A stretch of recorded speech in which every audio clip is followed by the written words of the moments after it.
Seguimos hoy con la carta de Pablo a los romanos en el capítulo 15.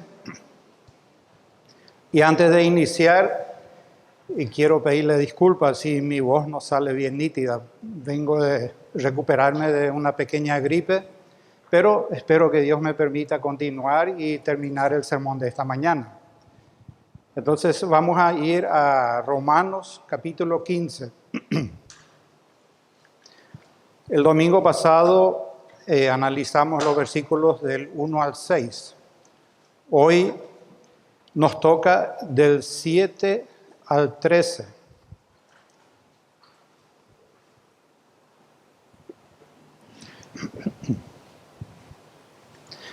Y dice así, Romanos 15, versículo 7. Por tanto, recibíos los unos a los otros como también Cristo nos recibió para gloria de Dios.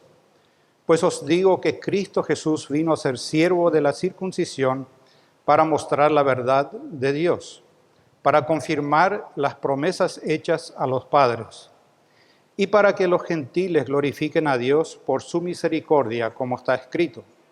Por tanto, yo te confesaré entre los gentiles y cantaré a tu nombre. Y otra vez dice, alegraos gentiles con su pueblo.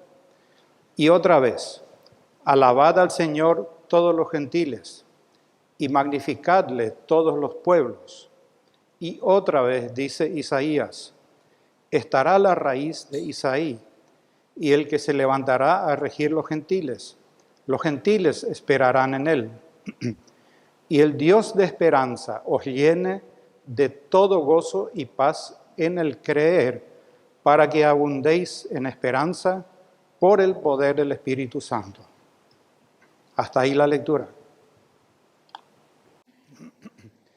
Bueno, el domingo pasado ya mencioné que solemos usar un famoso dicho que dice que la sangre no es agua. Lo usamos para señalar los rasgos genéticos de un recién nacido, qué sé yo, que sacó la misma nariz del papá, la misma oreja de la mamá, y sucesivamente. Bueno, la sangre no es agua. Pero no solamente ahí, también lo usamos para señalar los vínculos fuertes que existen en una familia, los vínculos que nos unen y que muchas veces hacen que nosotros preferimos más a nuestra familia, a los de nuestro núcleo, que a los de afuera. En eso me llamó la atención un saludo que escuché hace poco. Entre dos primos se estaban saludando con la palabra pariente. Hola pariente, ¿qué tal pariente? ¿Cómo te va pariente? ¿Entienden? Pues en pocas palabras no se estaban dirigiendo el uno al otro por su nombre, sino por el adjetivo pariente. Y es muy interesante. Esto crea una atmósfera muy particular. La persona que recibe el saludo inmediatamente se siente aceptada en ese círculo, en ese núcleo. Se siente amada, se siente confiada. Y el hecho de sentirse así parte de un grupo social crea una sensación de seguridad. La persona sabe que en este círculo, en este núcleo donde él está, de cierta manera va a conseguir protección de los suyos, le van a proteger en un eventual caso. Bueno, y ese vínculo familiar suele permanecer durante toda la vida y lo fomentamos y lo cultivamos. Es muy conocido visitar a parientes del interior en fechas festivas. Probablemente más de uno ya habrá hecho planes para Semana Santa. Pues nos vamos y nos alegramos cuando nuevamente nos vemos con nuestros familiares. Y es una ocasión de gozo. Se prepara alimentos especiales, uno se goza, pasa lindos momentos juntos, los celebramos. Y lo hacemos a pesar de tener errores y debilidades. Nosotros no miramos los errores y debilidades de los nuestros, ni ellos no miran los nuestros. Simplemente aprovechamos la ocasión para estar juntos, gozarnos y pasar un buen momento. Con este ejemplo como fondo de pantalla, como se suele decir, quiero adentrarme en este pasaje, donde Pablo completa la doctrina fundamental de esta carta, y lo hace con esta última sección sobre la teología principal de la unidad en la iglesia. Esta sección sobre la unidad en la iglesia ya comenzó en el capítulo 14, ya lo veníamos desarrollando. Y ahora Pablo cierra con lo que podríamos llamar el broche de oro o la regla infalible para obtener una unidad verdadera y genuina en la iglesia. Y el propósito de esa unidad es que los creyentes deben regocijarse juntos y unidos en la redención de Dios para la gloria de Dios. ¿Cómo se consigue eso? Pues nos va a ir explicando a lo largo del pasaje. En primer lugar, tenemos que recibirnos unos a otros siguiendo el ejemplo de Cristo. ¿Por qué? Porque en Cristo se cumplen todas las promesas que Dios hizo en el Antiguo Testamento. Y haciendo eso, vamos a regocijarnos por la salvación que Dios nos dio. Regocijarnos juntos produce gozo y esperanza en cada creyente. Miren, toda esta discusión acerca de la libertad cristiana que veníamos ya exponiendo, el aceptar a los demás creyentes como también fuimos aceptados en Cristo, no se trata solamente de soportar a los débiles, como vimos el domingo pasado. No se trata tampoco de tolerar nada más a los demás si tienen mala gana, sobrellevar sus debilidades, ayudarles a crecer, amarlos en el Señor. Todo eso tenemos que hacer, pero no lo es todo. No lo es de todo. Porque ahora nos dice Pablo en el versículo 7, por tanto recibíos los unos a los otros, como también Cristo nos recibió para gloria de Dios. Y cuando dice recibíos como Cristo también nos recibió, obligatoriamente tenemos que detenernos y analizar cómo fue que Cristo nos recibió. Porque ese es el ejemplo que acá dice Pablo tenemos que seguir. ¿Cómo fue que fuimos justificados? ¿En base a qué fuimos aceptados en la presencia de Dios? Pues la respuesta ya la habíamos visto de antemano, Romanos 5:1. Justificados pues por la fe, tenemos paz para con Dios por medio de nuestro Señor Jesucristo. En pocas palabras, nosotros no fuimos adoptados en base a nuestro desempeño, en base a nuestro mérito, nuestras buenas obras. Nada de eso pesó en la balanza en el momento en que Cristo nos recibió, sino fuimos aceptados únicamente por la justicia perfecta de Cristo, la cual Dios puso en nuestra cuenta, por decirnos así. Dios nos acreditó a nosotros la obediencia de Cristo y lo hizo por medio de la fe. Por eso ahora Dios nos ve como si nosotros hubiéramos tenido esa obediencia de Cristo a sus mandamientos. Como si nuestra obediencia fuese perfecta como fue la de nuestro Señor Jesucristo. Aunque no la es todavía, pero Dios a través de Cristo nos ve así. Miren, esa es la buena noticia del Evangelio, que nosotros somos salvos por gracia solamente. Solamente por gracia, por medio de la fe. Y este es un punto que tenemos que recordar permanentemente.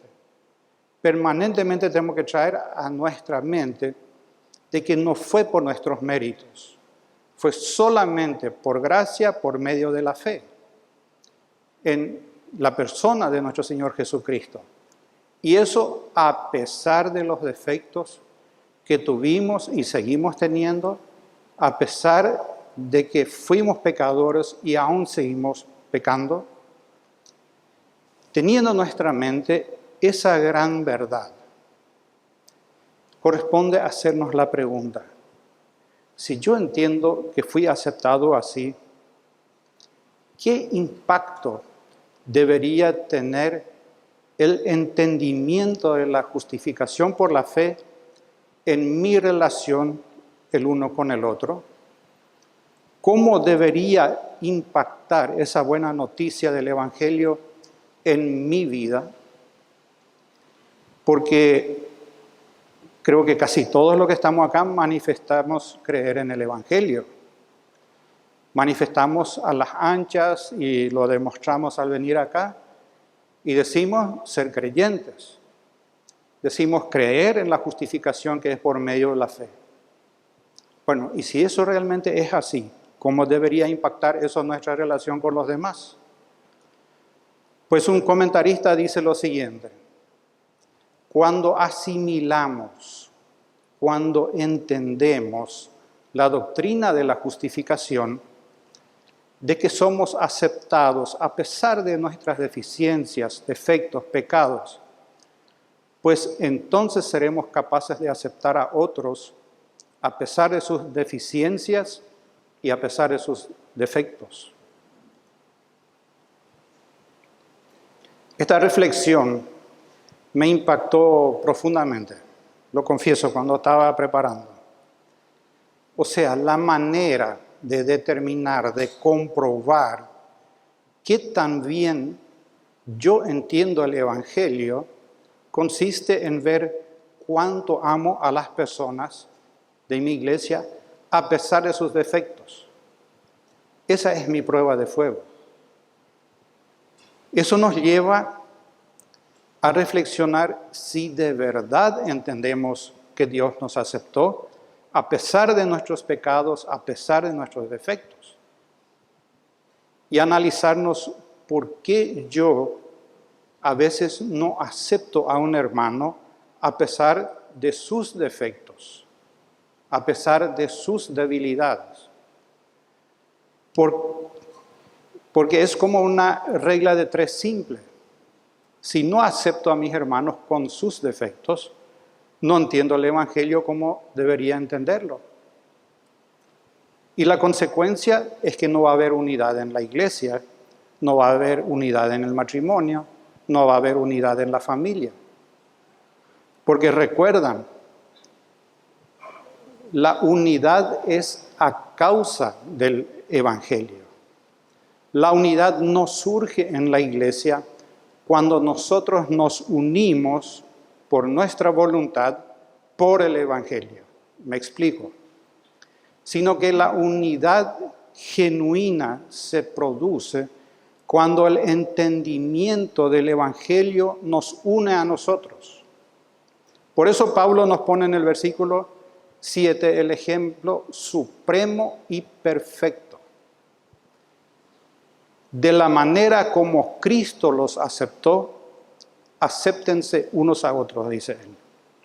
Dios nos dio la bienvenida en su familia y lo hizo con los brazos abiertos por causa de su Hijo, no por causa de nuestros méritos. Porque nosotros todavía estamos llenos de defectos y errores. Hay un pecado residual que mora todavía en estos nuestros cuerpos. Pero nosotros tenemos la tendencia de alejarnos de otros miembros a causa de sus defectos. Nos alejamos de la congregación de los hermanos por cosas que no son básicas, que son secundarias, no esenciales en el Evangelio. Y eso es inconcebible para un creyente genuino. Y quiero hacer aquí un pequeño paréntesis. Me referí varias veces a cosas no esenciales. Había mencionado ya algunos el domingo pasado, pero mire, no siempre es fácil entender lo que es esencial y lo que no es esencial. Y considero importante tener una noción, por lo menos, de lo que es esencial para diferenciar de lo que no es esencial. ¿Por qué? Porque podemos estar dividiéndonos entre hermanos por cosas que no son esenciales y no deberíamos de hacerlo. O por el contrario, podemos estar uniéndonos con personas que creen cosas que sí son esenciales, o sea, que no creen ciertas cosas que en el Evangelio son esenciales. Aunque, vuelvo a aclarar, no es fácil siempre distinguir entre lo esencial y lo que no es esencial. Siempre vamos a tener pequeñas diferencias con otros creyentes, y no precisamente porque no creen en Cristo. Pueden ser sinceros y bien intencionados, pero vamos a tener diferencias, pónganlo en el presupuesto. Por eso considero importante tener algunos tips que pueden guiarnos de manera más o menos fiable en el discernimiento de aquello que sí es esencial y no negociable en la Biblia, para diferenciarlo de aquello que es absolutamente secundario. Y es cuanto sigue: los conceptos sobre los que la Escritura, la Biblia, la Palabra de Dios habla de manera clara son siempre esenciales. Si la Biblia dice, es porque dice y es esencial. Ahora, hay una pequeña dificultad: no todos interpretan de la misma manera, no todos interpretan el mismo pasaje de la misma manera. Pueden interpretarlo de manera diferente. ¿Qué tenemos que hacer ahí? ¿Pelearnos? No, de ninguna manera. En estos casos, siempre tenemos que aplicar las reglas infalibles de la interpretación. Sentarnos juntos, desprendernos de nuestros preconceptos y estudiar la Biblia. Porque no soy yo el que tengo la razón, es la palabra de Dios que tiene la razón. Y aplicamos las herramientas de interpretación conocidas y de cómo se debe interpretar la Biblia. Después de eso están aquellos asuntos sobre los cuales la Biblia no habla de manera muy clara. Sobre estos puntos podemos llegar a conclusiones diferentes y no hay problemas. ¿Por qué? Porque no necesariamente se trata de una herejía. Bueno, eso deberíamos considerar como cosa no esencial. Hay excepciones, no se aplica en todos los casos, pero considero que es una regla bastante fiable que nosotros podríamos seguir. Ahora, hay algo que es excluyente. Hay algo con lo cual no podemos negociar. Y es lo siguiente: si una persona ha confiado únicamente en Cristo para el perdón de sus pecados y reconoce que la salvación es por gracia, y si esta persona no niega ninguna de las doctrinas fundamentales de nuestra fe, que son, por ejemplo, creer en la inspiración e inerrancia de las Escrituras, creer en la doctrina de la Trinidad, Dios Padre, Hijo, Espíritu Santo, creer en el sacrificio expiatorio de Cristo en la cruz, creer en la segunda venida de Cristo y creer en la eternidad en el cielo o en el infierno. Si una persona cree eso y aparte de eso su vida refleja el cambio que sí o sí produce una conversión genuina, entonces debo considerar a esa persona como un hermano en Cristo. Debo tratarlo como un hermano en Cristo, porque esto es fundamental e innegociable en la Biblia. Y con todo eso, en cosas no esenciales, podemos estar no de acuerdo, pero es un hermano en Cristo, como ya mencioné. Y voy a ilustrar con algunos ejemplos. Algunos creen y están convencidos de que las mujeres deben usar velo. Otros saben que fue un asunto cultural. No nos critiquemos por eso. No es esencial. Hay personas que dicen que tomar alcohol es pecado. Pablo dice que no necesariamente, pero si la borrachera es pecado. Si nos toca compartir con una persona así, ¿para qué vamos a insistir en tomar una copita de vino? No, por amor al hermano dejémoslo. Lo vimos el domingo pasado. Algunos hermanos de iglesias carismáticas creen que la salvación se puede perder. Recibámoslo de todas maneras. Y copiemos el ejemplo de Priscila y Aquila que tenemos en Hechos 18:26. Veamos lo que hicieron con Apolos cuando comenzó a predicar. Dice, y comenzó a hablar con denuedo en la sinagoga. Pero cuando le oyeron, Priscila y Aquila le tomaron aparte y le expusieron más exactamente el camino de Dios. Priscila y Aquila no rechazaron a Apolo, aunque evidentemente estuvo errado en algunas interpretaciones de la Biblia, sino con amor le tomaron aparte y le expusieron las Escrituras.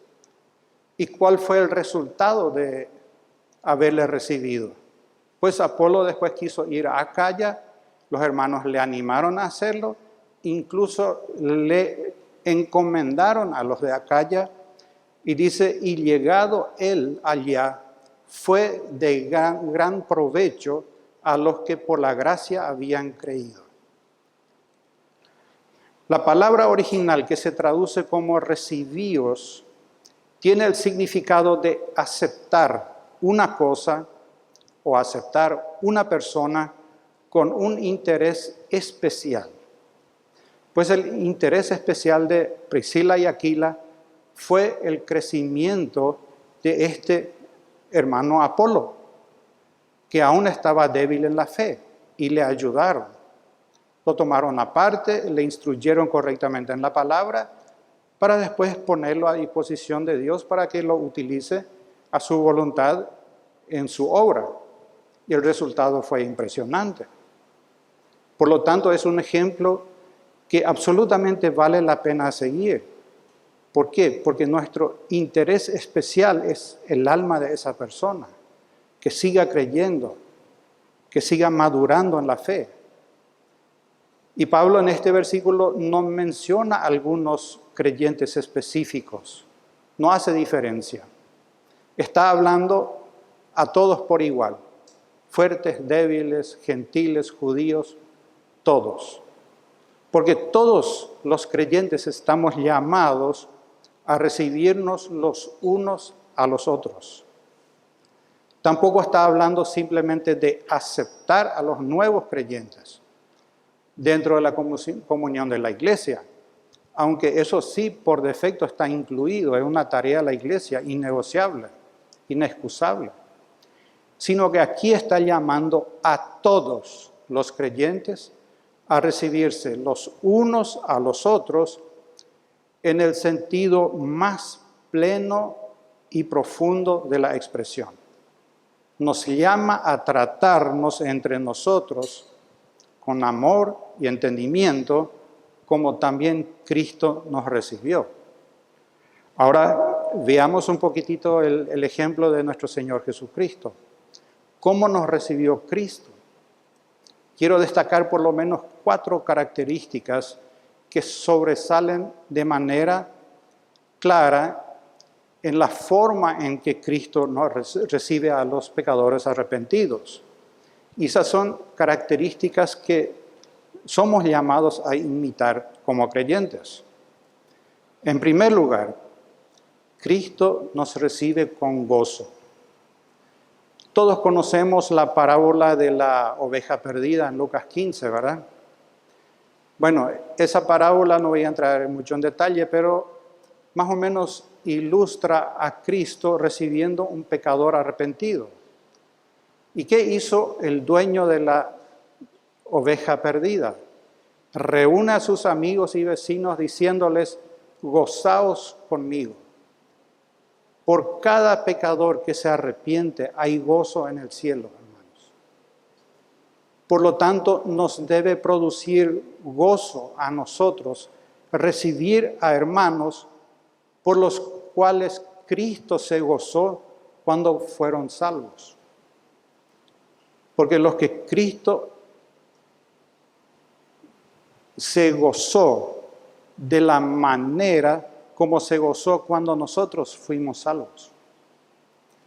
Debe producir gozo estar juntos. En segundo lugar, Cristo recibe a los pecadores a pesar del pecado que hay en sus vidas. Romanos 5:8, mas Dios muestra su amor para con nosotros, en que siendo aún pecadores, Cristo murió por nosotros. Nuestros hermanos no van a ser perfectos. Y tampoco nosotros lo somos.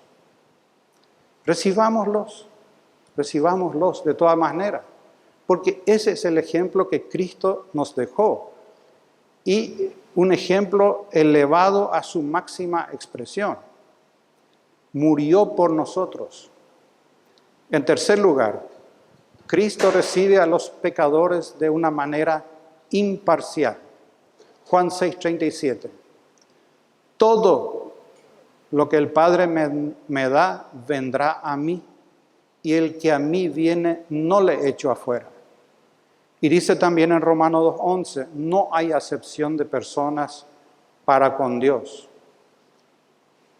¿Por qué entonces haríamos nosotros acepciones? Si Dios recibe a ese hermano como su hijo sin tener en cuenta sus circunstancias, ¿por qué yo debería tener diferencias con él? En cuarto lugar, Jesús recibe a los pecadores para glorificar a Dios. Y nuestro texto lo dice de manera muy clara. Recibíos los unos a los otros, como también Cristo nos recibió, para gloria de Dios. Ok. Me propongo a partir de hoy recibir a mis hermanos. Pero ¿cuáles son las intenciones que tengo allá en el fondo de mi corazón? ¿Deseo mostrar una falsa humildad y aparentar ante los demás de que sí, yo le recibo? ¿O lo hago para congraciarme con ese hermano? Miren, hermanos, cuando nosotros nos recibimos como Cristo nos recibió, con gozo, a pesar de nuestros defectos y pecados, y lo hacemos de una manera imparcial, nuestro Dios es glorificado. Es lo que Él busca. Porque es esa unidad la que proviene de Él. Porque únicamente Él puede producir una unidad de esa envergadura. En un club social, por ejemplo, las personas se unen porque tienen intereses comunes. Puede ser porque pertenecen a la misma clase social, pertenecen a la misma clase económica, etc. Pero eso no es el caso de la iglesia. En la iglesia ocurre todo lo contrario, es justo al revés. En la iglesia se unen personas que probablemente, así de manera natural, nunca se hubieran unido. Imagínense llegar a una iglesia y encontrar un judío y un palestino sentados juntos en armonía, adorando a Dios, si sus países están en permanente conflicto.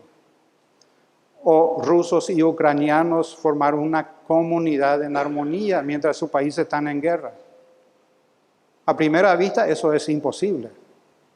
Cualquiera diría que esto solamente se puede hacer posible en una película, donde algunos actores por su paga están recreando esa escena. No. En la iglesia los miembros están juntos y en comunión porque se aman, porque Cristo los amó primero. Y lo hacen a pesar de tener diferentes nacionalidades, a pesar de tener diferente nivel de vida, a pesar de tener diferente nivel de educación, a pesar de simpatizar con diferentes partidos políticos, a pesar de tener diferentes contextos familiares, a pesar de pertenecer a diferentes denominaciones y a pesar de diferente crecimiento en el conocimiento bíblico.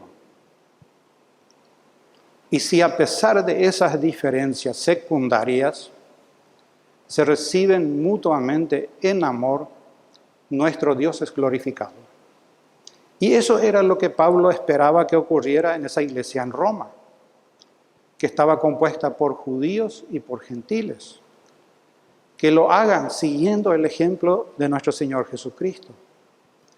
Porque en Cristo se cumplen todas las promesas que Dios hizo.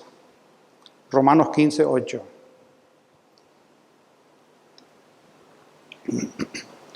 Pues os digo que Cristo Jesús vino a ser siervo de la circuncisión para mostrar la verdad de Dios, para confirmar las promesas hechas a los padres y para que los gentiles glorifiquen a Dios por su misericordia, como está escrito.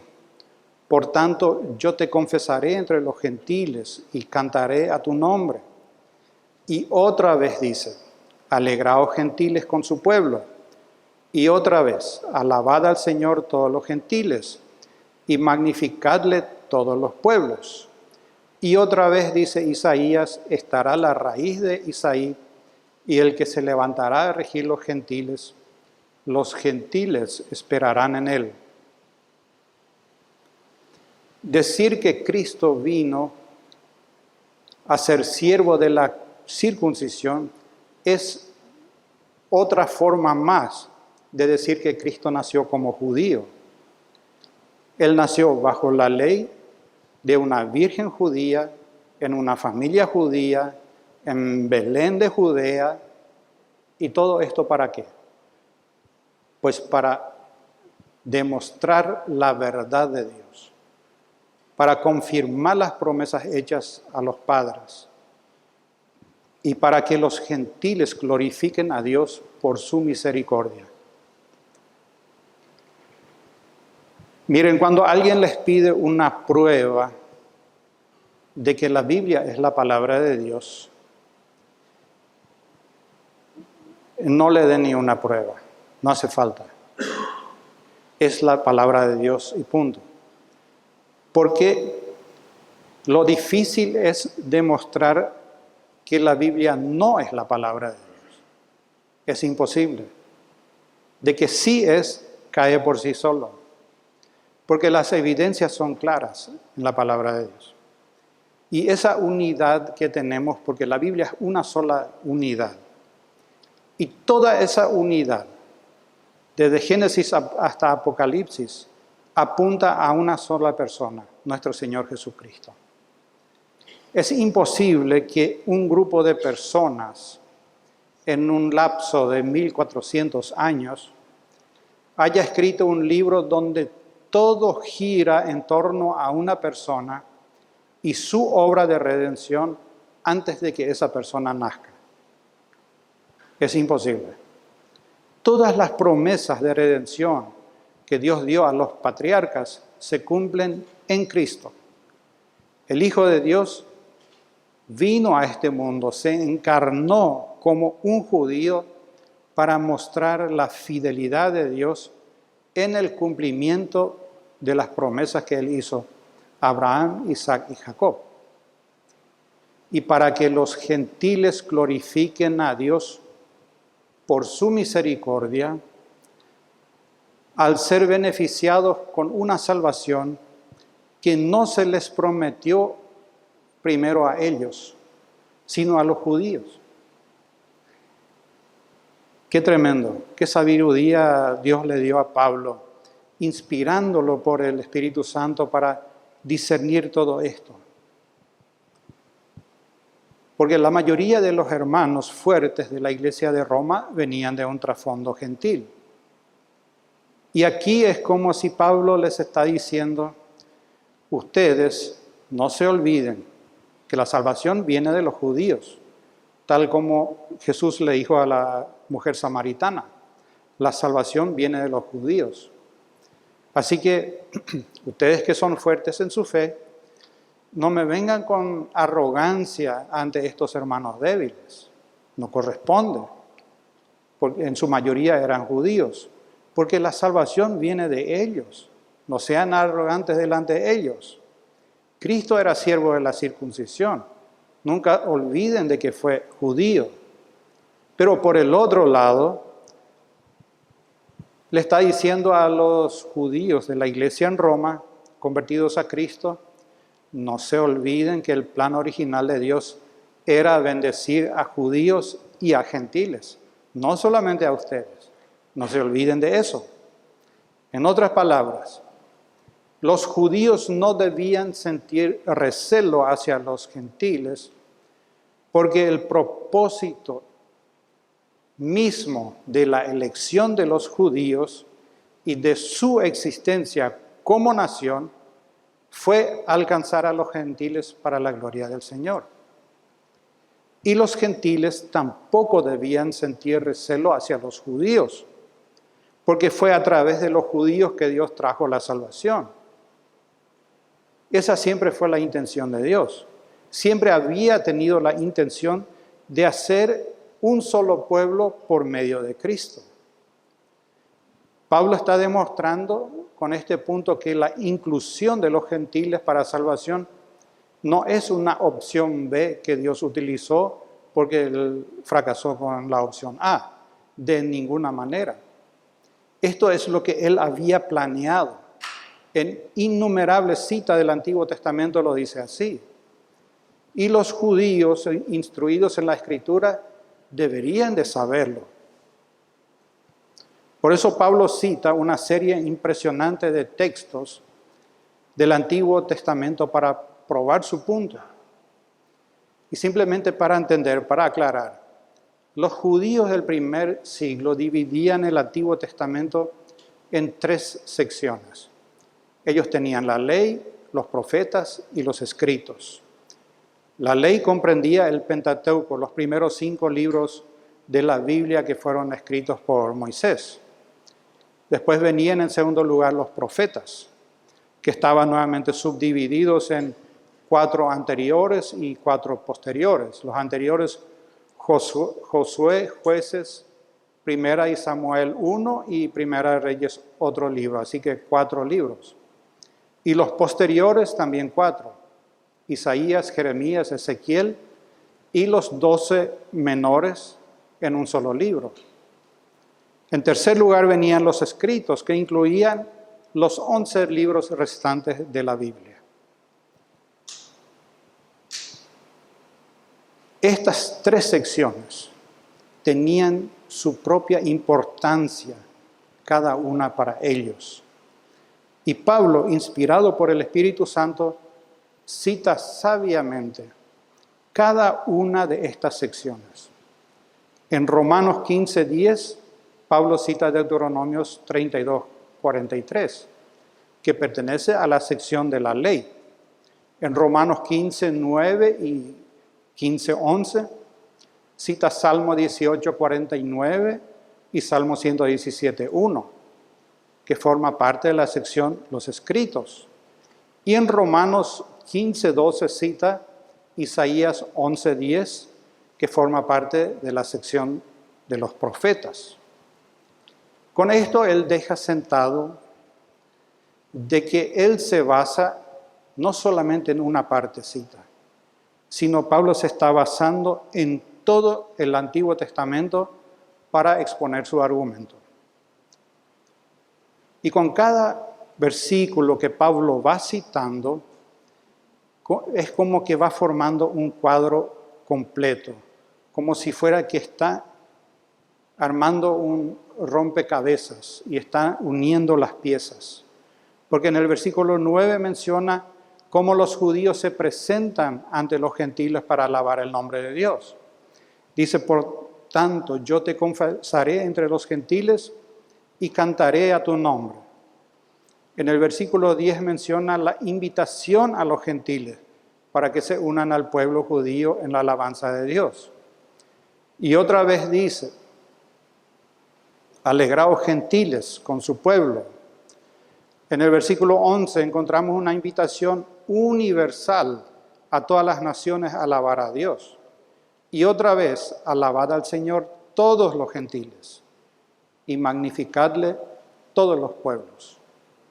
Y por último, en el versículo 12, Pablo cita al profeta Isaías para mostrar que Dios había anunciado de antemano que ese maravilloso plan de salvación que alcanzaría a todas las nacionalidades se iba a llevar a cabo. Y precisamente a través de un judío, descendiente de Isaí, que era el padre de David. Y otra vez dice Isaías, está la raíz de Isaí, que es el padre de David, y el que se levantará a regir los gentiles esperarán en él.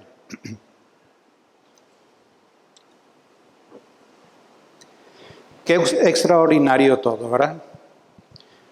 Todo esto se cumplió por medio de la obra de Cristo en la cruz. Dios derribó esa pared que separaba a los judíos de los gentiles. Él proveyó la unión en la iglesia mediante el plan de salvación, con el único propósito de formar de los dos un solo pueblo, una sola familia, un solo templo espiritual, y todo para la gloria de su nombre. ¿Cómo vamos a poner en riesgo esa unidad en la iglesia por diferencias de opinión en cuanto a nuestro uso de la libertad cristiana? Es inconcebible, como dije. Ahora bien, nosotros sí somos responsables de preservar la unidad del Espíritu en el vínculo a la paz, como dice en Efesios 4. Pero al final es Dios el que tiene que ayudarnos mediante el Espíritu Santo, para que unidos podamos tener gozo y esperanza.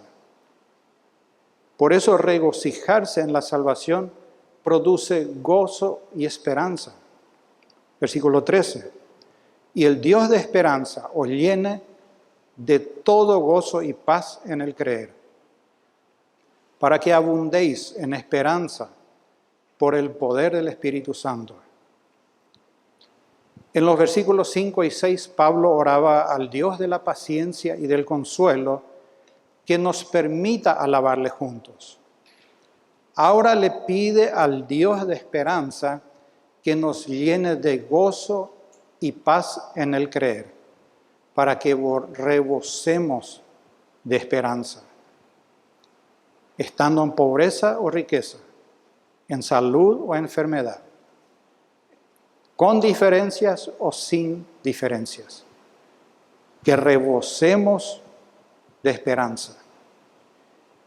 Y hay un asunto importante que agrega aquí, que nunca tenemos que descuidar. La fe que nos mueve a confiar en el Señor es una obra del Espíritu Santo, no es nuestra. La fe proviene del Espíritu Santo. Por eso no es una fe natural, una fe superficial, porque se origina en el poder del Espíritu Santo. Y esa fe produce gozo y paz en nuestros corazones mientras descansamos en las promesas de nuestro Dios. Gozo y paz en el creer, o sea, gozo y paz mientras creemos. Y obligatoriamente tuve que traer a mi mente el precioso Salmo 23. Jehová es mi pastor, nada me faltará. Miren, aunque la situación a nivel mundial está sombría y no vemos tan claro, Él en lugares delicados, pastos, me hará descansar. Junto a aguas de reposo me pastoreará. Confortará mi alma. Me guiará por sendas de justicia por amor a su nombre. Aunque ande en valle de sombra de muerte, no temeré mal alguno, porque tú estarás conmigo. Tu vara y tu cayado me infundirán aliento. Aderezas mesas delante de mí en presencia de mis angustiadores. Unges mi cabeza con aceite. Mi copa está rebosando. Ciertamente el bien y la misericordia me seguirán todos los días de mi vida. Y en la casa de Jehová moraré por largos días. Tremendo consuelo. Cuánto gozo produce cuando yo leo esas promesas y realmente creo que son ciertas. Que mi Dios va a cumplir lo que Él prometió. En salud o enfermedad, en pobreza, en riqueza. Dios es mi esperanza. Yo sé que Él cumplirá su promesa. Miremos la cruz, hermanos. Hace 2000 años viene anunciando que Cristo viene, que el Mesías viene. Y ahora sabemos que ese tiempo está llegando. El momento está cerquita. El Mesías viene cuando por fin quitará todos nuestros pecados. Jehová cargará en Él todos nuestros pecados. Ahora ya estamos reconciliados con Dios, los que creyeron en Jesucristo, porque Cristo ya vino por primera vez. Eso ya se cumplió. Y ninguna de las promesas de Dios quedarán sin cumplimiento. Cielo y tierra pasarán, pero sus palabras no, hermanos. Confiemos en eso, porque el creer en Él por el poder del Espíritu Santo es una fe que produce gozo y paz. Alguien dijo una vez que nunca llegaremos hasta el tope de la esperanza. Siempre podemos seguir creciendo en esperanza. Siempre hay algo más. Es inagotable la medida de esperanza que podemos experimentar en esta vida. Por eso tenemos que crecer para abundar en esperanza. Crecer y seguir creciendo en esperanza por el poder del Espíritu Santo. Y eso se logra empapándonos de las promesas de la palabra de Dios. Porque la esperanza es como un árbol raro. No crece en todo terreno. La esperanza crece solamente empapándonos con la palabra de Dios, leyendo la palabra de Dios. Bienaventurado el varón que en su ley medita de día y de noche, que medita en la palabra de Dios, que estudia la Biblia con entendimiento, porque será como un árbol plantado junto a corrientes de agua. Dios considera a esa persona que estudia su palabra, que profundiza su palabra, como bienaventurada. Significa floreciente, doblemente feliz. Empapémonos entonces de la Biblia mientras pedimos al Dios de esperanza que nos llene de todo gozo y paz en el creer, independientemente a nuestras circunstancias, para que abundemos en esperanza por el poder del Espíritu Santo. Concluyendo, hermanos, el domingo pasado mencioné que existen dos tipos de creyentes. Están los demoledores o los aplanadores y están los edificadores. En base a lo que hemos visto, lo que hemos estudiado, preguntémonos cada uno, ¿cuál de los dos soy? Estoy procurando intencionalmente edificar a mis hermanos en la fe. Estamos haciendo algo para que nuestros hermanos crezcan en la esperanza. Es evidente el carácter compasivo de Cristo en mi vida. Se evidencia la paciencia de Cristo en nuestras vidas. ¿Por qué? Porque tenemos que vestirnos de Cristo. Es una orden. Miren, son tantas preguntas, pero es necesario que nos hagamos un autoexamen de tanto en tanto. Por eso permítanme agregar más preguntas al checklist, al interrogatorio. ¿Procuramos intencionalmente usar de manera juiciosa nuestra libertad? ¿Nos preocupamos en no ser de tropiezo para nuevos creyentes? ¿Estamos dispuestos a dejar de ejercitar nuestra libertad legítima que tenemos en Cristo para no afectar la unión en la iglesia?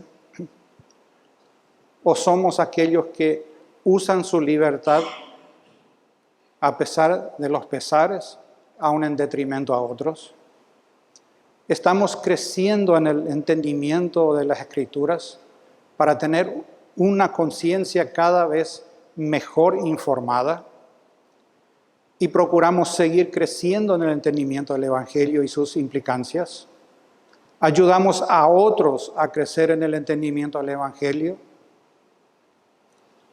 Recordemos cuál es la misión de la iglesia.